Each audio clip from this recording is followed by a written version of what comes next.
बिस्मिल्लाहिर्रहमानिर्रहीम। आज बात करेंगे मैदे में गैस बनने की। गैस तकरीबन इसका हर बंदा इस मर्ज का शिकार है। तकरीबन कोई भी बंदा इससे नहीं बचा।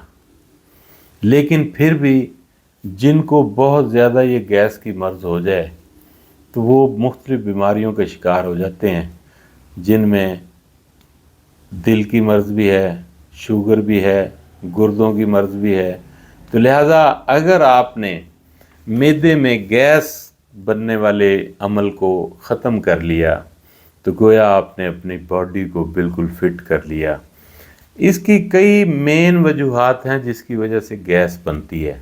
इसकी सबसे बड़ी वजह जो है वो है ओवर ईटिंग। पहली वजह ये है, मैं चंद वजूहात बताऊंगा तो आपने कोशिश करना है कि उनसे बचने की। पहली वजह यह है ओवर ईटिंग, बहुत ज़्यादा खाना खाना, अपनी भूख से भी ज़्यादा खाना खा लेना।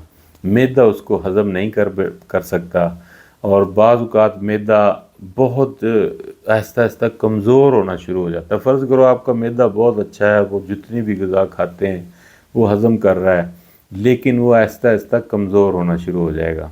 आपके गुर्दों पे भी असर डालेगा, गुर्दे भी आहिस्ता आहिस्ता थोड़े वीक होने शुरू हो जाएंगे। तो लिहाजा आपने खुराक का कम से कम इस्तेमाल करना है, थोड़ी भूख छोड़ के खाना खाना है, फिर गैस बिल्कुल नहीं बनती।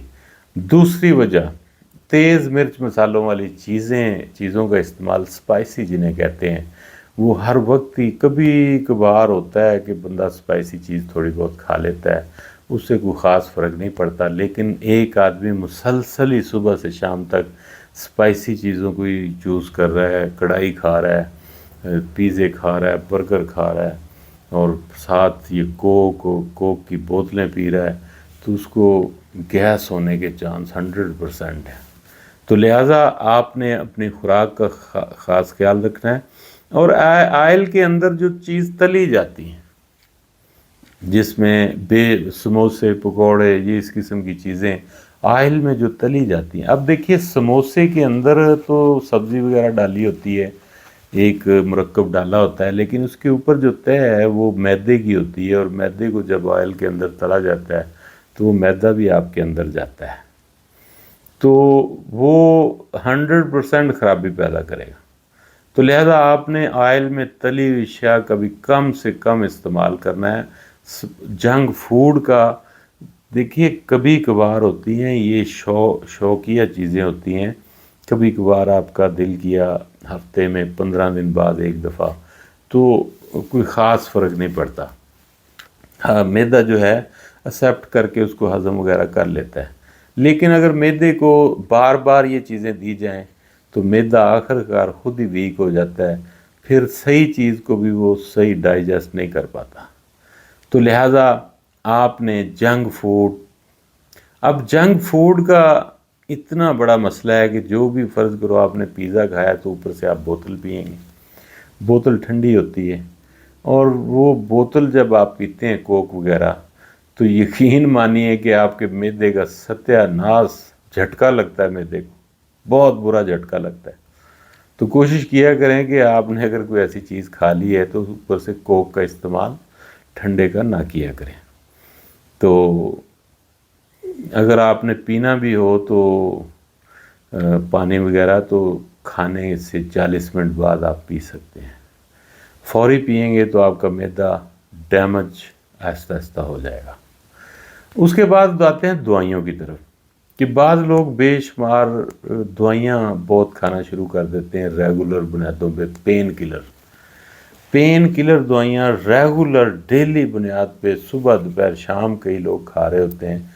उनको भी गैस बनने का अमल हो सकता है, उनके पेट में भी गैस बनना शुरू हो सकती है, क्योंकि दवाइयाँ बार बार खाने से आपका मैदा डिस्टर्ब होता है और वो डाइजेस्ट सही तरीके से नहीं कर पाता। तो लिहाजा आपको दवाइयाँ खाने से भी ये हो सकती है। उसके बाद आते हैं नशा और अद्वियात का इस्तेमाल करना। अद्वियात का या कुछ चीज़ों का, जैसे सिगरेट, पान, गुटखा, नस्वार है, इसका कोई शख्स बाकायदा मुसलसल इस्तेमाल करता है तो मैदा 100% गैस बनाना शुरू कर देता है, क्योंकि इन चीज़ों से मैदा कमज़ोर होता है اور کمزور ہونے کے بعد اس کا ڈائجسٹ کا عمل جو ہے وہ کمزور ہو جاتا ہے. تو آہستہ آہستہ وہ اب گیس کئی لوگوں کو تو پتہ ہی نہیں چلتی، اور بعض لوگوں کو اتنی ہو جاتی، اتنی تیزابیت بڑھ جاتی ہے کہ ان کی یہ جو خوراک والی نالی ہے اس میں جلن تک ہونا شروع ہو جاتی ہے. یہ تو آخری سٹیج ہے تقریباً. اگر کسی کو جلن شروع ہو جائے تو اس کے اندر بہت زیادہ تیزابیت ہوگی. تو اس کو فوری طور پر اس کے حل کی طرف کھانے پینے کو کنٹرول کرنا ہوگا، کم سے کم کریں، اور پانی تازہ سادہ پانی پئیں، ٹھنڈے پانی کا ہرگز استعمال نہ کریں. تو چوتھی چیز جو ہے وہ غم اور پریشانی ہے. غم اور پریشان اگر کوئی رہنا شروع ہو گیا، کسی کو ایسا غم مل گیا ہے جو جا ہی نہیں رہا، ہر روز غم اس کے سامنے آتا ہے اور اس کا دماغ جو ہے غم میں رہنا شروع ہو گیا، تو اس کو بھی گیس کا بننے کا عمل ہو سکتا ہے، کیونکہ اس سے بھی معدہ کمزور ہونا شروع ہو جاتا ہے. تو لہٰذا اگر آپ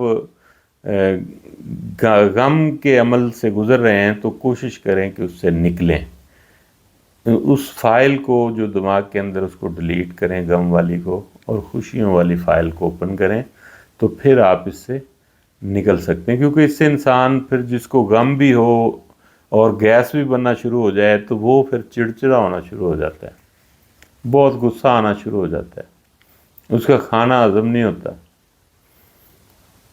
تو یعنی ہوتا تو ہے، دیکھیے لوگ روٹین سے اپنا ورک کر رہے ہوتے ہیں لیکن انہیں نہیں پتا کہ ان کے معدے میں کیا چل رہا ہے. معدہ ہلکا ہلکا گیس بناتا ہے، لیکن بعض لوگوں کا جب وہ اس کی مقدار بہت زیادہ بڑھ جائے تو ان کی خوراک کی نالی میں جلن ہونا شروع ہو جاتی ہے، کھٹے کھٹے ڈکار آنے شروع ہو جاتے ہیں، اور انہیں لگتا ہے جیسے کوئی تیزاب اندر ہے، اور یہ خوراک کی نالی سے ہوتا ہے وہ بعض کا منہ تک آ جاتا ہے. اتنا ظالم ہوتا ہے یہ. تو بعض لوگوں کو اس وجہ سے بھی ہونا چاہیے، پانی کا کم استعمال کرنے والے لوگ جو 8-10 گلاس پانی روزانہ استعمال نہیں کرتے، ان کو بھی گیس بننے کا عمل بالکل ہو سکتا ہے. تو آپ نے 8 سے 10 گلاس پانی سردیاں ہوں گرمیوں میں زیادہ استعمال کیا کریں. سردیوں کی بات بتا رہا ہوں، 8-10 گلاس سردیوں میں بھی پینے چاہیے. تو پھل اور سبزیوں کا استعمال ایسے مریض کو زیادہ کرنا چاہیے. گوشت سے ذرا پرہیز کرنا چاہیے، کیونکہ اس کو فائبر چاہیے، فائبر وافر مقدار میں اس کو چاہیے. گیس کو ختم کرنے کے لیے فائبر ایک اہم کردار ادا کرتی ہے، اور وہ پھل اور سبزیاں اور سلاد وغیرہ میں فائبر وافر مقدار میں ہوتا ہے. تو لہٰذا اگر آپ ان چیزوں پہ کنٹرول کر لیں جو میں نے بتائی ہیں، تو آپ کا جو گیس بننے کا عمل ہے ویسے ہی ختم ہو جائے گا. کم کھانا کھائیں اور اچھی چیزیں کھائیں، جو مضر صحت چیزیں ان مکمل طور پر اوائڈ کریں ان سے. بہت شکریہ.